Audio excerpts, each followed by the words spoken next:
This episode of The Apartment Guys is being brought to you by Greenlight Equity Group. Greenlight Equity Group acquires and operates cash-flowing multifamily assets in progressive metropolitan markets such as Salt Lake City, Idaho, San Antonio, Oklahoma City, and Columbus, Ohio.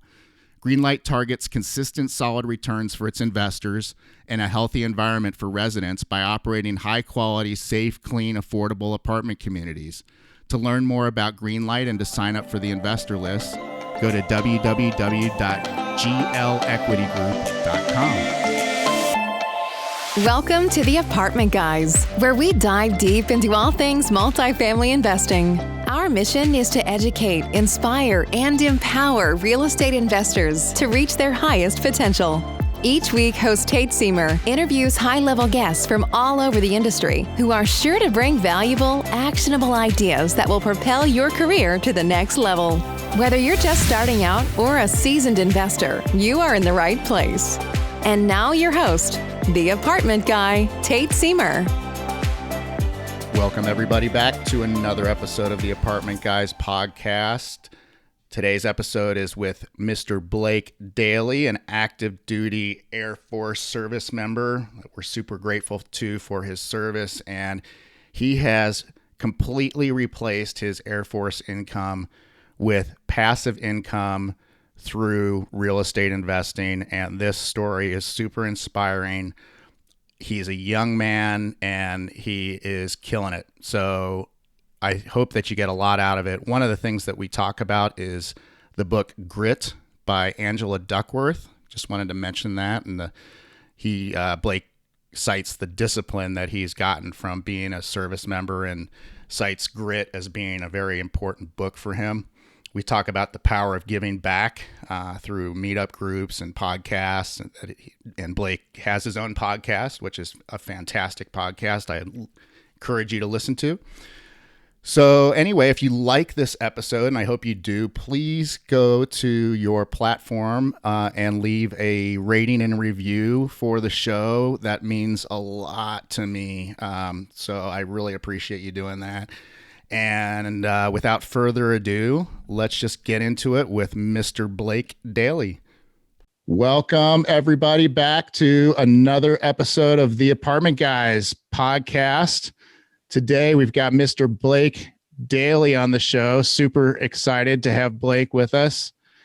Blake is an active duty Air Force and started his real estate journey with a VA loan house hack using Airbnb strategy. And he's since successfully done these BRRRR method Airbnb wholesales and flips, which I'm sure he'll tell us all about here in a few minutes.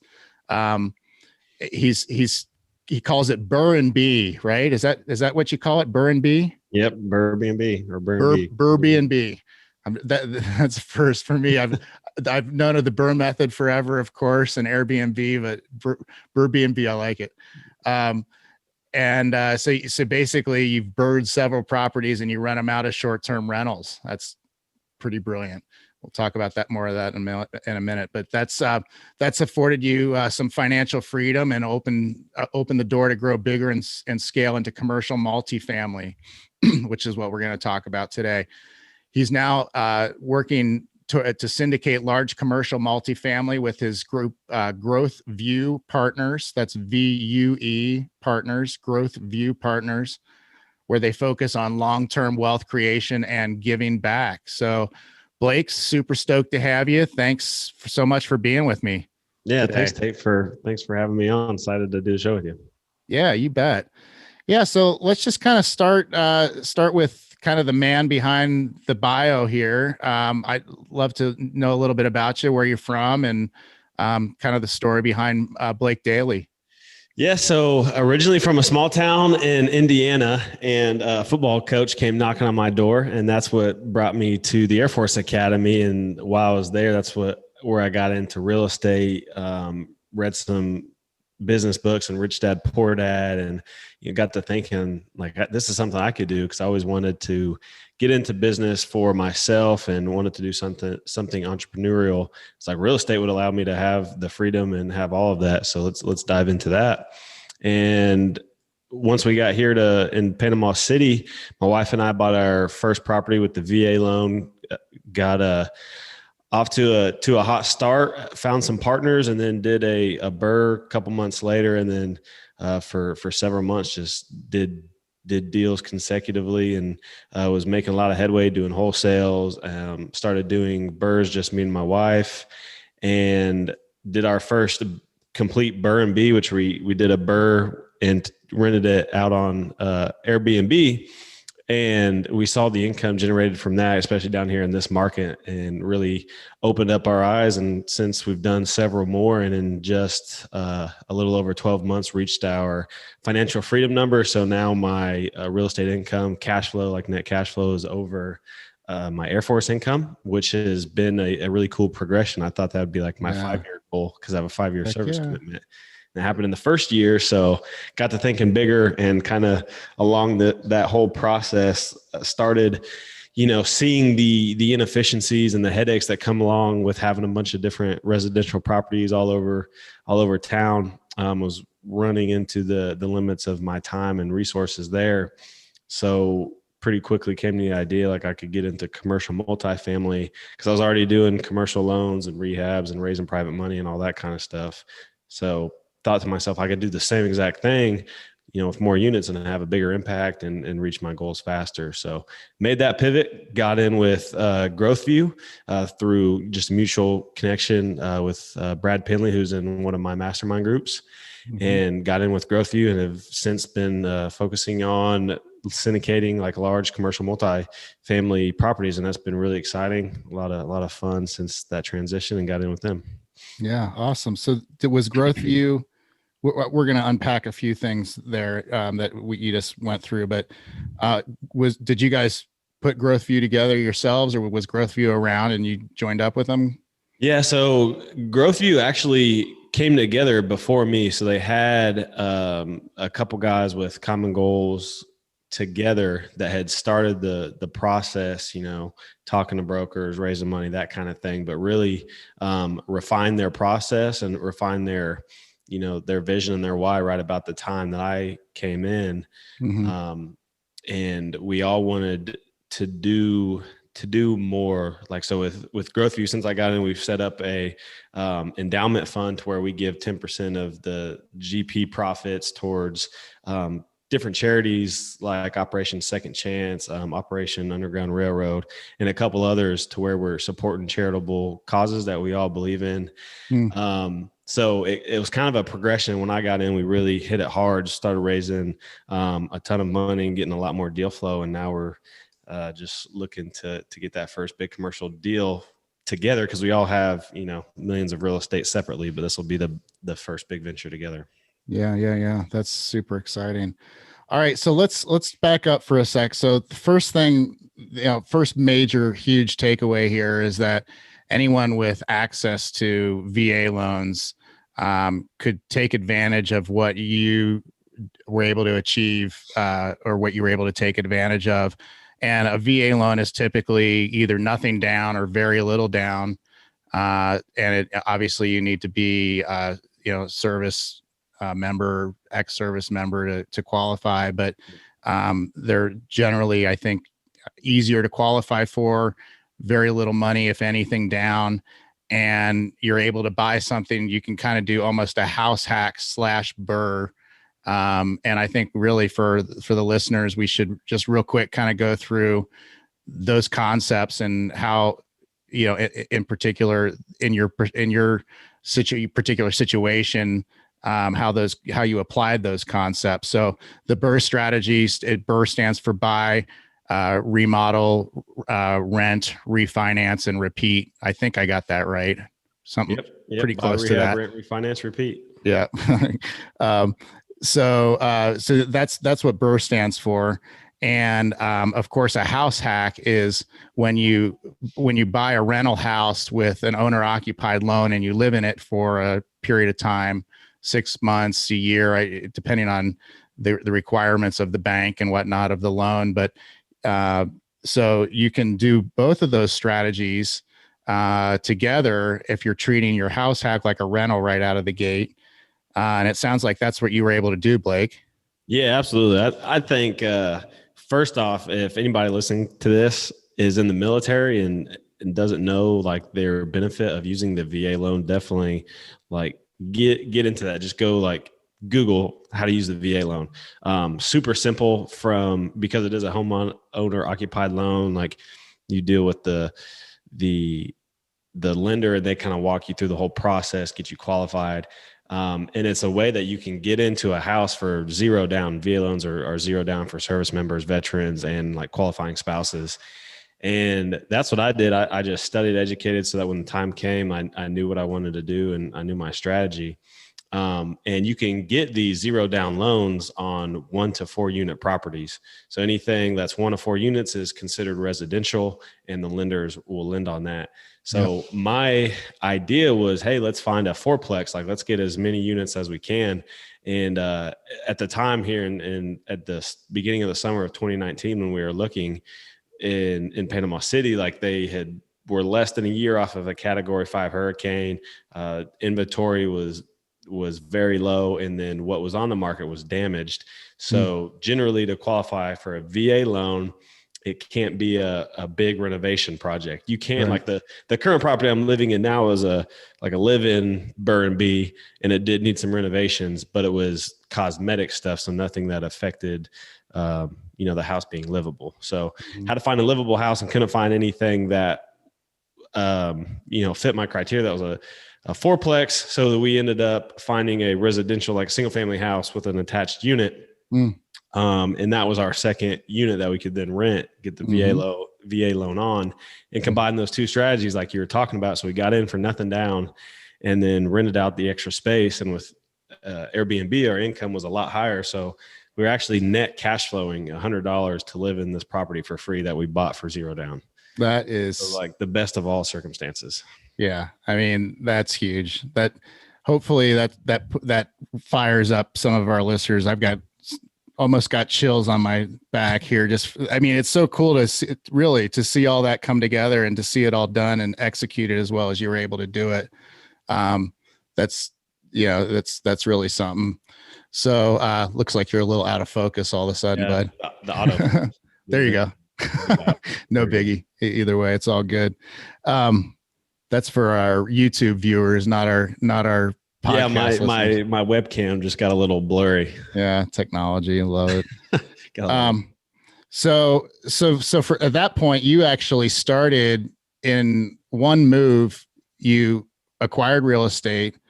You replaced all of your housing expense essentially, and you started positive cash flowing, which is the very beginning of replacing your W-2 JOB income, right? Yeah. So it was a really good purchase in general, because I learned how to manage cash flow and expenses with that first one. And then also like all my living expenses, mortgage, taxes, insurance, all the way down to my Wi-Fi were covered by the Airbnb income.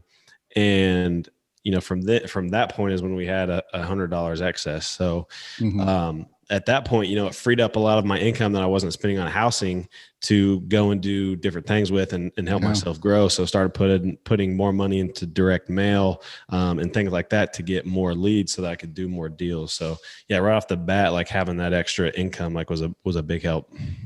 So you like so many of us, Rich Dad, Poor Dad was a part of your progression. When did you read that? When was that? When did that enter your world? Yeah, super cliche, the purple Bible.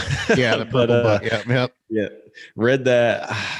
I want to say sometime in 2018, and then 2019 made our first purchase. Okay, so that was that. So you already had in your head kind of a bigger picture strategy when you made your first purchase. You kind of, so to speak, knew what you were doing. You didn't just kind of stumble your way into it. I thought I knew what I was doing, but figured it all out trial by fire by just sitting in the fire, as my football coach would say, sit in the fire. But yeah, so as soon as I read Rich Dad Poor Dad, I was like, yeah, real estate's pretty cool, and then started looking more into it just through Google searches, found Bigger Pockets. I think the next real estate book I read was one of Brandon Turner's books, the book on the book on investing in rental properties. And then started doing like the Wednesday webinar, started like asking the questions in the forums and started being really active there. And that, I think, is what equipped me to go out and be ready for that first purchase, because I'd already, read tons of case studies of people using the VA loan, what to look out for. So I knew the kind of property that I needed.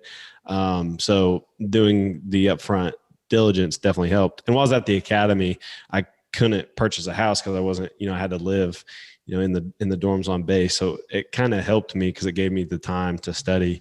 But yeah, I'd also say, like, once you have enough information, just make the jump, because you don't want to get analysis paralysis. Right. Yeah, totally. But your mindset, you spoke to kind of, nurturing your mindset, developing, chiseling your mindset so that you have, the specialized knowledge that you need, to, as you said, to find the right property for the loan. But also, you surrounded yourself with enough thought leaders and books, and I would think podcasts probably, and audiobooks and whatnot, that, and you said a Wednesday webinar, I think, to really develop and hone your belief in as to what's possible, right? Yeah, for sure. It was just taking in, really like immersing myself in the content. And now, like, I'm in mastermind groups talking with people that are, in real estate full time, and that's like their main thing. But at the time, I didn't have those masterminds. I didn't have ideas to bounce off of other people. There's no one else. It's just me. So I needed those podcasts to think through other people's, thought processes as they had their discussions, and then read their blog posts and read about their deals to get the experience without going through it myself. So that was big to help me, avoid a lot of mistakes that I see, new people making now, because they just get in and they don't know what they don't know. Yeah. So smart. And so, you really focus on giving back. I'll go ahead and just mention your podcast here, right off the bat, multifamily investor journey podcast. Multifamily journey podcast. Yep. And you say in podcast number 1 that for you, it's about giving back. And if you can make one person financially free, financially independent through your podcast, then it's worth the time for you. So I can tell, Blake, that you're a giver, you're a go-giver, so to speak, as the book talks about. And to me, that's just a recipe for success. I think you're bound to be incredibly successful, given the foundation you've built and the mindset that you have. Speak a little bit to, I know to be, an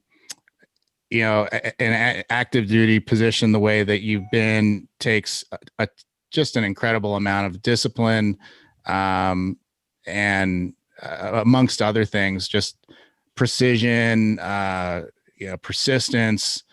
Can you speak a little bit to how those values have, first of all, how you've developed those values, and second of all, how they have applied to your progression so far in the real estate world? Yeah, that's a good question. I think, the first thing that comes to mind is the discipline that gets instilled into you very early when you join the military.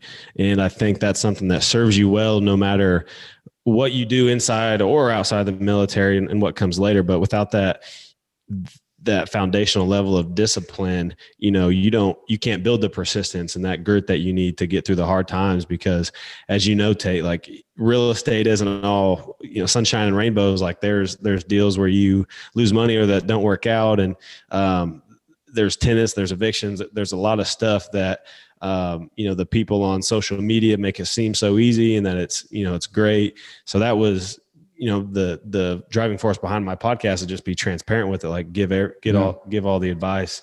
But back to your question, yeah, discipline would be a big one. After that, I think from that comes the persistence. And I think the most important is just grit. So if you've ever read Grit by Angela Duckworth, I think she does a really good job of breaking that down. It's like the long-term perseverance, or the perseverance toward long-term goals is what she defines grit as. And I think if, you want to be financially free in a day or in a week, or if you want to, have 100 units by the end of, the month, it's just not going to happen. So you have to have grit to get through that. And then, I think those are the biggest ones, the discipline, the persistence, and the grit. Persistence towards long-term goals is Angela Duckworth's definition of grit. Yep, that's the one. I might have butchered it, but that's what I was getting at. No, that's good. That's powerful.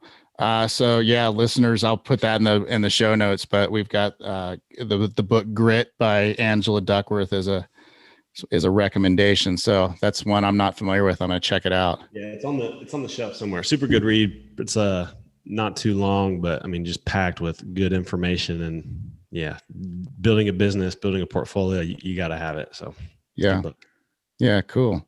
So speak a little bit to your role now with Growth View in terms of what you do, what you bring to the team, and I guess more broadly, like, what's your superpower? Yeah. So for me, when I came on, how it came to be was every week in our mastermind, I'd be talking with Brad, and we're the only two in that specific mastermind that we're doing multifamily. And at this point, I was finding the deals. I was calling the brokers. I was underwriting the deals. I was raising the money. I was doing everything. I was like trying to syndicate by myself. And I was like, man, this is a lot of work. This is hard. And got a few LOIs in on a 56 unit and a 44 unit that were like so close, but for whatever reason, we were just off like by, 5% or whatever. And the sellers just wouldn't budge because it's a seller's market right now. But I was sticking to my guns and like sharing my frustration with Brad. And he was like, man, you're killing it. You're raising this money by yourself. And just by sharing what you've done up to this point, and, finding good deals as well. He's like, that's what we need more of on this team. So now with Growth View, I'm on the capital markets and capital development team. So basically finding like-minded investors that fit our vision and where we want to take the company with long-term wealth building, and then a focus on giving back. So we like to say that, like, when investors invest with us, they're not just making money, but also making an impact in the charities that we give our profits to. It doesn't affect investor returns, but they just have that kind of feel good, because if you ask people to donate to charity, they might give you like $10 or $5 or whatever. But if you can give them that mid-teens return, but they also get this cool social impact, I think that has been kind of our biggest contributor, and people have been liking that. So really just finding like-minded investors by being a really good networker, just getting out there. I run a meetup here in Panama City Beach. So just doing everything I can to continue to grow the network. And then on the capital development side, like I did wholesaling for almost a whole year. So got really good at direct mail and cold calling and door knocking, talking to sellers, sitting in their living rooms and making deals. So now that's what I'm doing again, is hunting down deals like a bloodhound on the trail and trying to put it together. I love it. I was smiling for the last 60 seconds of that, man. I'm inspired. So, I mean, a couple things to unpack there, just the power of giving back, right? The power of being in service and having a mission that's greater than just returns for your investors, but something that is much more broad and much ultimately more important than dollars and cents. And everybody wants to make money, so you have to have a good business plan behind it. But it definitely, absolutely helps to have the social good there. But it speaks a lot to you guys too, as people that it's important enough to you to incorporate that into your business model and into your investor relations. And like you said, I'm sure that makes them feel really good about it. You mentioned in passing that you do a meetup group in Panama City there. Is that a multifamily meetup group or just a real estate meetup group? Or? Yeah. So it's kind of broad. Like we really welcome everybody in. We have a different topic every week. So we like to provide some education for the first 20 to 30 minutes. And then we go around the room so everybody gets to share, say what they're doing, kind of get their soapbox for a little bit. And then we just have open networking. That's, where the deals happen, where you find, other like-minded investors, and a lot of good stuff comes out of that. So not specifically multifamily. I think on Meetup, it's called like the Panama City Beach multifamily meetup. But I mean, people who wholesale, who flip, they all come just to have the networking. So, yeah, we're starting we've got our first meeting for the Salt Lake City multifamily meetup group this next Wednesday. So good. Yeah, first time I've ever run a meetup group. No, it'll be good. I'm just learning this. I took this over from Brad, who is on Growthview as well. He PCS'd or changed duty stations from Panama City Beach to San Diego, and because of that, I took over for him and just kind of made it a smooth transition for the group. But I'm kind of learning everything that goes into building a meetup. So trying to do my diligence there and learn and continue to provide value for the people that show up, and new ones awesome. Hopefully who do to come in and grow. Yeah, that's awesome. Speak a little bit to what you guys are doing in terms of like the ideal next deal. Like what are you looking for? Where are you looking? What size, scale, age, all that stuff? Yeah. So we're looking for B to C+ class value add 1980 build or newer garden style apartments that are generally 100 plus units. And I say generally because there's some markets, that might make sense because of the NOI numbers to go a little bit smaller, 80, 75, 70 units. So really, large commercial multifamily so that we can have on-site management and have our asset manager, Rick, manage the manager, because I think anything smaller than that, you really have to, you can't have the on-site management and you lose a little bit of the efficiency and scale there. So a couple of the markets we're looking at are Atlanta, the Carolinas, DFW, Austin. So those are kind of our main ones we're starting to get a lot of really good deal flow out of. But it's competitive and we don't really want to, compromise on our criteria or on our like return projections. So just still trying to find the right property, have a ton of capital sitting ready to go. So as soon as we find the right opportunity, excited to make it happen. So hopefully it's pretty soon. Yeah. So, and you're focused on those 4 markets, or how are you attacking them? Brokers, direct to sellers? Yeah. So it's mostly been conversations with the brokers and really developing relationships. And to the team's credit, they have been together since before I came on. So they had a pretty good system of tracking brokers. There's a list of all of them, trying to hit them at least every 2 weeks and just really continue to build a relationship, learn about them, and continue to reiterate our criteria so that when they see something like that, they think, oh, this is a Growthview deal because it fits their criteria perfectly. So that's been big for us. And we've started to get a lot of good deal flow and found a couple that really worked for us and put the LOIs in. And just for a couple of different reasons. One, somebody put like $250,000 hard from day one, and we just didn't want to compete with that. Or couldn't, I guess, that a lot of risk before due diligence even starts. So yeah. Yeah. There's a deal that I really want in Columbus, Ohio right now. And it's one that is unfortunately on the market, and it's going to get a ton of activity. And I had a great conversation with the broker about it yesterday, and it definitely begs for like non-refundable earnest money. It's one of those situations. I know pretty much beyond a shadow of a doubt that it's an asset that we really want, would be perfect for us right now. So,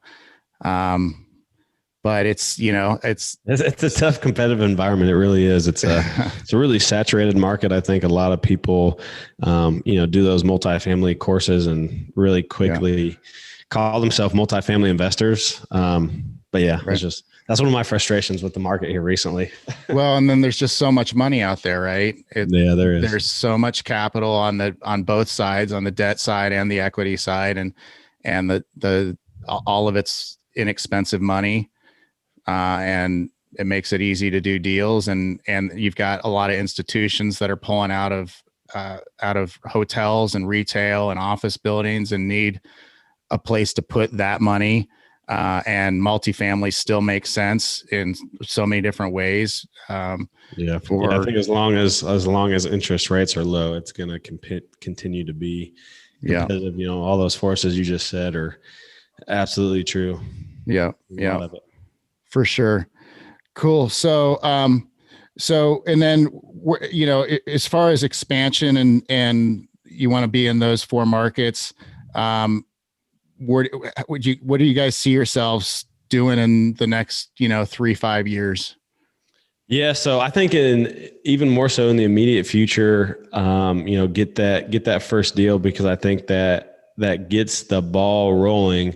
And then, like we're just talking about, having those broker relations and those relationships, it shows like, all right, they did a deal. Now here's all the off market deals. So continue to close. So we've really built up our capital stack to where we're looking really good to be able to do 2 or 3 deals in the coming months or year, or whatever that looks like based on the deal flow. And then from then on out, it's really long-term wealth creation with these value-add assets. So creating passive income for ourselves and for our investors, definitely a big motivating factor for everybody on the team, is to kind of create the lifestyle that we all envision. And I think a lot of us, like one of our Rick, our asset manager, had 7 McDonald's in downtown Manhattan, netting like $22 million a year, but liquidated to get into multifamily because he was tied to that kind of corporate structure. And it just, I think a lot of people get tired of that. And passive income is an amazing solution for a lot of people to go out and live the lifestyle they want. Certainly for me, I'd love to have a, real estate business that allows me to go out and meet you in Salt Lake City and tear up the slopes and, go travel the world and spend time with my family. So I think that's a big motivating factor for all of us. So in the next 3 to 5 years, we'd love to have, a dozen or so high performing value add assets that are paying off for our investors. Yeah, that's exciting.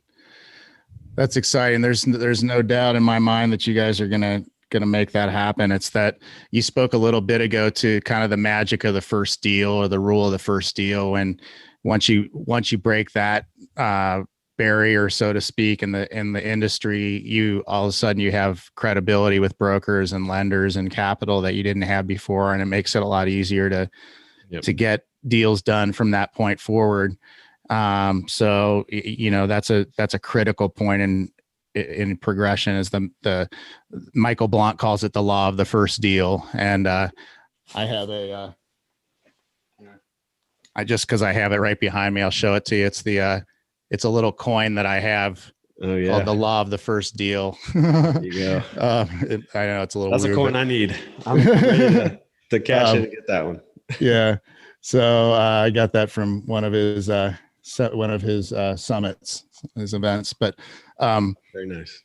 Yeah. So well, cool. So speaking to folks that are we kind of gave some good ideas and feedback for folks that are looking maybe to house hack or to get into a BRRRR, which I think anyone, no matter what your long-term goals are with apartments or anything else, there's just no reason to not use the power of an owner-occupied loan to get a personal portfolio going, right? Especially as a way to get started multifamily as well, right? Because you have multiple units, and you can see right off the bat the impact that when you have, say, 4 units with the residential loan and one goes vacant, you're not coming out of pocket for the mortgage. It's likely still paying for itself and maybe even cash flowing with a vacancy.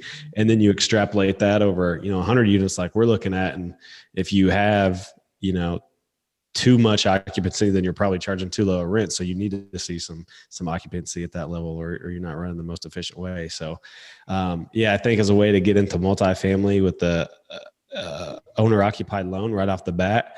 I mean, there's no better way, because whether it's a VA loan at 0% down or, a FHA loan that's 3.5% down, Right. I mean, that's getting in for, pennies on the dollar of what that asset costs. And then you learn to manage it yourself and all the nuances and intricacies of property management, which makes you a better asset manager later on.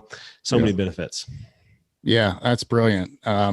That's a really brilliant way of speaking to the power of kind of starting smaller, because a lot of people have in their mindset that you do need to start in smaller multifamily and kind of graduate your way up. And some people call that a myth. I think that's a myth personally. I think you can jump in and into larger scale right away. But you got to have the right mentors and the right partners. And so there's perfect legitimacy to starting in the multifamily space with your house hack and your BRRRR method, and then learning the game, like you were talking about, learning property management, which translates to asset management, and learning the power of leverage and the power of having your mortgage covered, even if you do come up with one vacancy. But just spoke to that. Yeah. And I think you're absolutely right too. Like, multifamily does not have to be the scary pie in the sky to say you have to, have a certain number of units or experience or whatever before you get into commercial. Like, you can get right into that, but like you're saying, you have to have that experience in other areas, whether it's your partners, whether it's your mentors, whatever that is. You went through one of the rigorous training programs like that Michael Blanc or whoever puts on. There's ways to shorten your learning curve in a big way. But if you want to go about it just natural organic growth and kind of have it on your terms, like going the small multifamily route with a homeowner occupied loan is definitely a good way to get started. Yeah. And I'd recommend kind of all of the above. I think doing a mentorship program like the Michael Blanc program or dozens of others that are completely legit, or developing your own organic relationship with a mentor / partner. That's really where, like you said, you can shorten the learning curve quite a bit. And not only shorten the learning curve, but really like propel yourself into the space of actually doing deals, because you're working very intimately at that point with somebody who has done lots of deals and knows how to get them done, and basically knows how to get you from where you are to where you want to be. Right. So the power of mentorship is so huge. So huge. Well said. And you can get that from mastermind groups too. Like, I can't, like, all my growth this year has been because of masterminds, in large part. Yeah. So tell us a little bit about that. Tell us what you get out of that, how it works and whatnot. Yeah. So I started in the War Room Mastermind, which Dave Perret runs, and Stu Grazier. Dave's his company brand is From Military to Millionaire. Probably a lot of people recognize that. And then Stu's and David Gutierrez have Storehouse 310 Ventures, do turnkey in Milwaukee. But those two guys, Stu and David, started the War Room Mastermind, which is for all service members, active duty vets, whatever, all the different services as well. So that group when I got in, was like 30 or 40 people, maybe less, I don't know. But now it's like 60, almost 70 people. And we meet every week as small, we call them squads. So that's 5 to 6 people in that squad. And then once a month, we meet as a whole group over Zoom and get a presentation delivered to. It's kind of like a live podcast that you can ask like Q&A during it. And like we've had, David Osborne on there, which is really cool. Scott Lewis from Spartan Investments, like a lot of big guys that are doing really big things in real estate. And Bill Allen, we had him on there. And that way you get like your specific information, get asked questions, get to meet as a whole group, but ongoing each week, you're keeping each other accountable, and, you have those progress checks, and you get ideas bouncing back and forth. You get private lenders that will fund your flips. You get partners to do deals on. Like we just had guys in there close at 18 unit, their first syndication. They met in the group. Nice. And now they're doing their next one together. And that story has played itself out many, many times since this group started. And then my other mastermind, that one meets at the end of the week. My other one meets at the beginning of the week. It's all local guys here who are trying to grow portfolios. That's where I met Brad, and he was doing the multifamily stuff. And that's how I got in with Growth.You. Now we're, as a team, we're doing much bigger stuff, much bigger deals, and seeing much bigger progress, and have many more zeros on the end of the numbers than we would by ourselves. So just the growth and the opportunity that comes from meeting with like-minded folks on a consistent basis and, growing together is huge. Just, invaluable, really. Yeah. Yeah. And that's powerful in a way that a one-on-one mentorship really isn't, if you think about it, because you're pooling the resources and talents and ideas of a huge group of people, a mastermind, right? That's what the word means. And that's really, the quantum intelligence of that group is unlike anything that you could ever get from just a single person, a single relationship. And absolutely. That's just outstanding. So, yeah. And that's where my podcast and where everything came from. And, commercial multifamily evolved from those meetups. So, just pretty much everything you get into it just opens doors. Yeah. Yeah. I'm just the same with the meetups you do in person, right? You're starting yours. It's the same thing. Like people will come there and learn about topics they never knew about, and then they'll go do it and change their life going forward. It's just, right. Yeah, getting with other investors is invaluable to your growth, I think. Yeah. Well said. So I just want to I've never done this on my podcast before, but I just want to really challenge our listeners, in this podcast, because Blake has been throwing out actionable steps and items here left and right. I think I've thrown out a few too, some concepts on what you can be doing really at any different place that you are in your career to get to the next place in your career. Right. And we've talked about, the mindset that it takes, grit. We've talked about a book that you can read specifically about that. We've talked about the power of a mastermind, the power of a mentor, the power of giving back, the power of meetup groups. We've talked about, FHA loans, VA loans that you can use to buy a property as with little to nothing down, which is either, superiorly high leverage or even, infinite leverage if you're zero down, right? There's a lot of things here and just to kind of bring it back full circle. Well, first of all, listeners, just pick one of those. And if there was one I missed that you heard earlier in the podcast and it spoke to you, pick it, put it at the top of your priority list and get it done, and just put the grit behind it that Blake's spoken to, that mindset that it takes, that is, Kobe Bryant said, the Mamba mindset, right? Just kind of, outworking everybody else in the room and getting it done. Yeah, that's good because, well, first of all, I think next time we do this, we'll have to bring our oven mitts because we've just been throwing fireballs back and forth.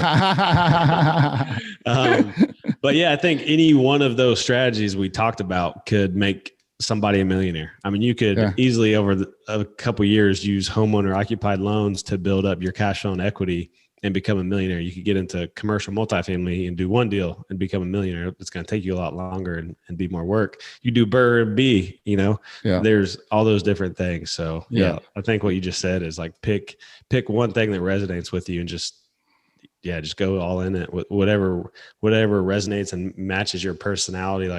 We both do multifamily, but maybe that's not you. Find what resonates with you and go after it. Right.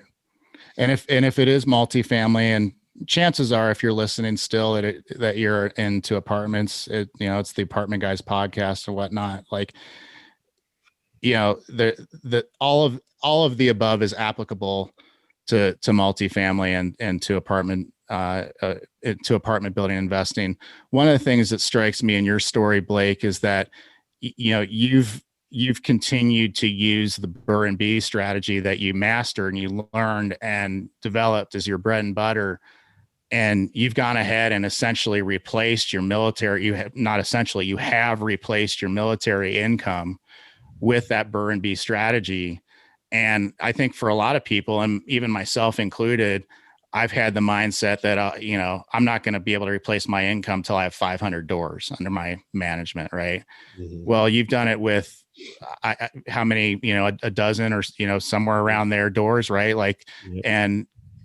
and the right leverage with the right amount of income, it can be a lot easier to replace your job income, your W-2 income, than you think. It might be one 12-plex that you buy and you own most of. I know a woman in her late 30s who owns an Airstream and travels around the country, and her whole life is paid for by a 12-plex in Pennsylvania that she owns and has owned for like 20 years. I like the sound of that. That sounds Isn't like that great? a lifestyle. Isn't that great? I mean, and that's good enough for her. She's not out like chasing anything else. Like, everybody's financial freedom number is different. And that for some, that might be 500 doors, or that might be 50, that might be 5, I mean, I have 7 Airbnb units that are pumping off, like $5,000 a month on an annual average. So it doesn't take much. That's amazing. That's amazing. That's financial freedom right there, guys. So, man, but that's the multifamily inspiring stuff is what excites both of us, because like just the impact and the deal size can be a lot bigger, and you can get there with one deal, Yeah. How did you, was there a conversation or a person or something specific that kind of pointed you in the direction of larger scale multifamily? It was honestly just like through the trial of running my residential portfolio. Mm-hmm. Having 13 units now, I just learned by doing those deals. And, I was doing wholesaling before that as a way to generate the cash influx I'd need to go buy more rental properties and do more BRRRRs with.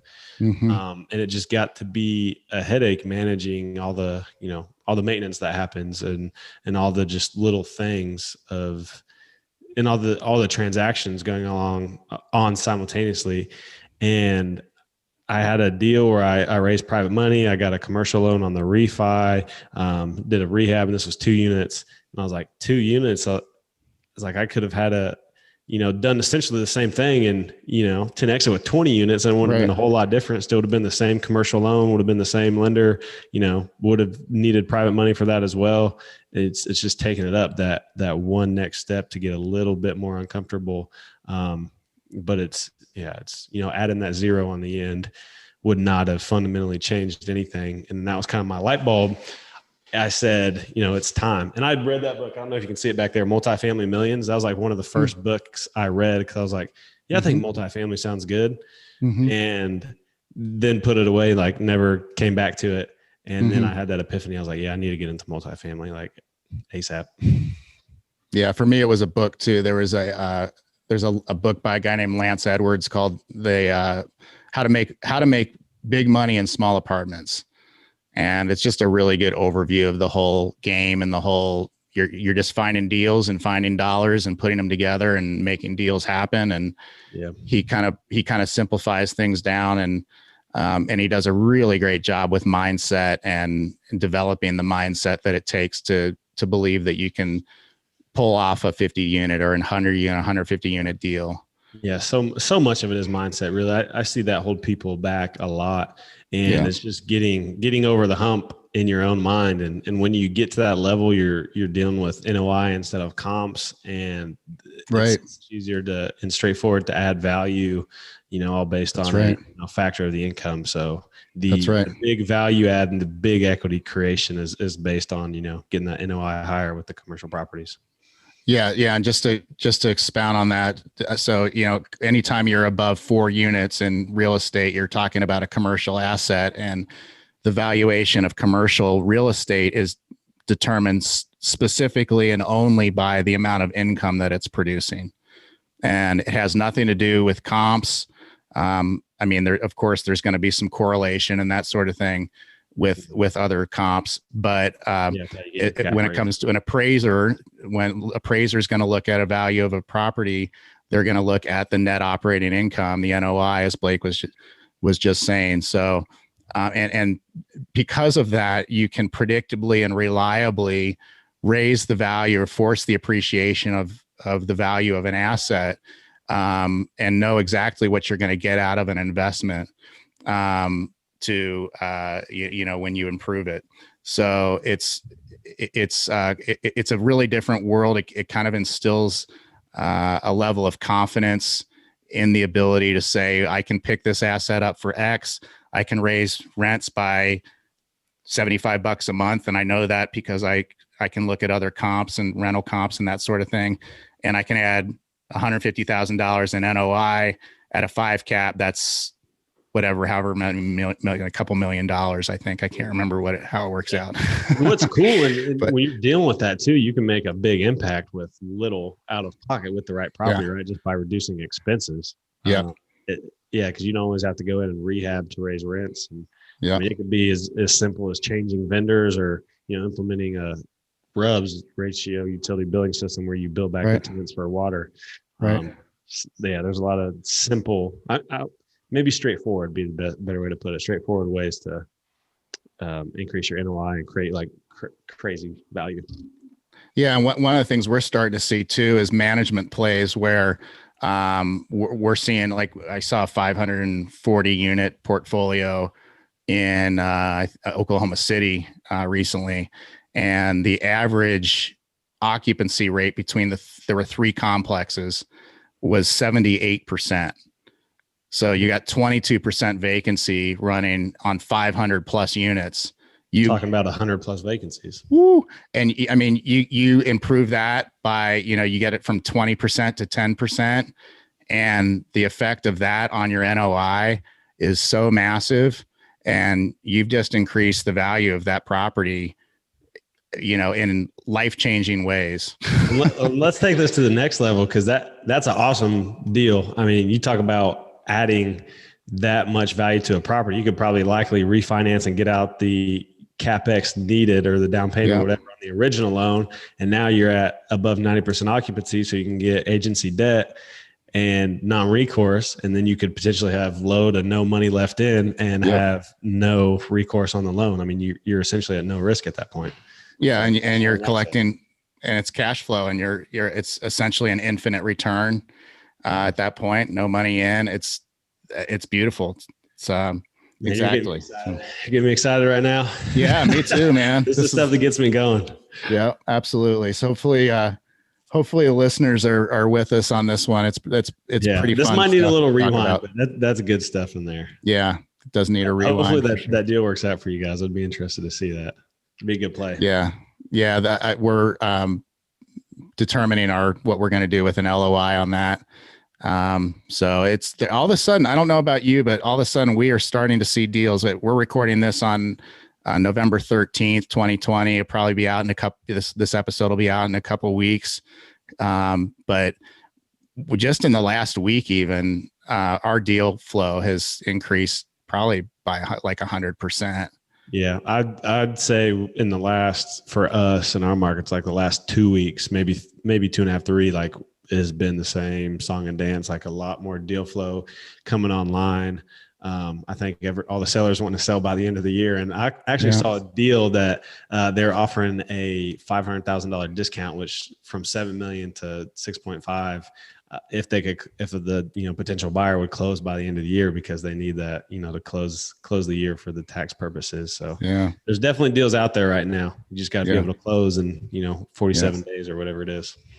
Well, I'm really excited for you guys because you've set yourself up so well with your capital stack, and it sounds like you've been grooming your investors and preparing them for what's about to happen. And like the markets that we're in, Oklahoma City is one of them.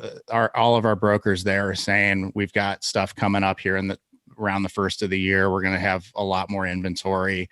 And that's such a hot market that I think I'd like to hope that's a determiner that we're going to just see a lot of good opportunities that we can kind of almost start to cherry pick a little bit and find the really the needle in a haystack type we've deals. been seeing the same thing as well, and that's why we're planning to launch our fund in January. Unless a really good deal comes along beforehand. But planning a January 1 launch on that. There you go. All right. So talk to listeners about how they can reach you, Blake.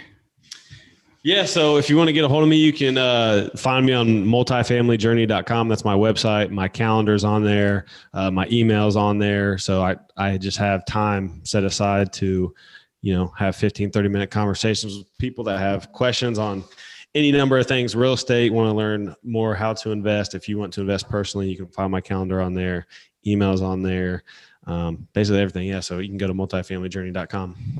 Yep. Multifamily Journey podcast. Yep, check that out. Yep, the podcast as well. I just started something where people can go to Multifamily Journey podcast or multifamilyjourney.com/podcast and input questions there that I'll go through and ask the guest on the podcast so they can, if somebody's got a burning question, I'll, ask it to my guest and, just kind of get a little bit more involvement that way. Oh, that's super smart. Just one last question for you. Kind of esoteric, but what's your definition of success?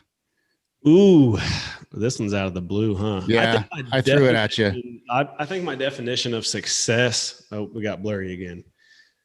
No worries. There it is. I think it's really dependent on the person. Like we were talking about earlier. Some people might say, I need 100 units to be successful, or I need this amount of income to be successful.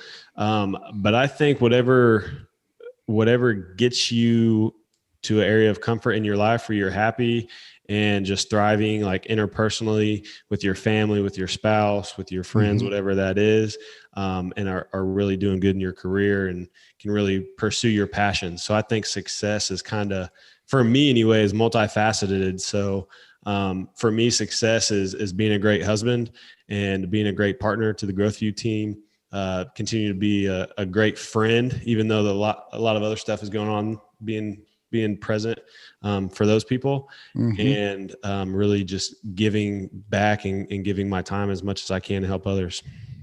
Yeah, that sounds like a great definition of success overall. Just what strikes me is just a really well-rounded life, really well-balanced, that is engaged. You're a contribution to other people.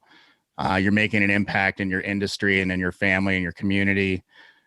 So Blake, I'm really grateful that we've made this connection, I'm really glad to call you a colleague and a friend, and please let us know over here anytime that we can help you in any way. We'll definitely be pulling for you from out here in Salt Lake City, and can't wait to see all your updates on LinkedIn and everything else. Listeners, that's another place you can find both Blake and me, is LinkedIn. And if you're not on LinkedIn, you should be. Yeah, pretty active on LinkedIn as well. So shoot me a comment or message or whatever. I'm pretty responsive on there. And I tell you, hopefully we can do a ski trip here soon and hit the slopes out there in Park City. Anytime. Yep. I've got a season pass at Snowbird. So I get my Epic Pass. I think the price just keeps going up like every day, and it'll be interesting. This will be a interesting year to see what the ski resorts are able to do with the pandemic and whatnot. But we'd love to have you out here anytime, Blake. And like I said, any way that we can be a contribution or potentially work together, I'd love to help you out in any way I can. And in the meantime, thanks for all the inspiration, the wisdom, and the knowledge, and just so many great takeaways today. Really almost too numerous to get into, but you just have to go listen to it again, guys. Yeah, we covered a lot. So, all right. Well, Blake, thanks so much. I never thanked you for your service, by the way. Thank you very much. Appreciate that more than you know. And thank you so much for joining me today on the podcast. Thanks for having me. It was a good time.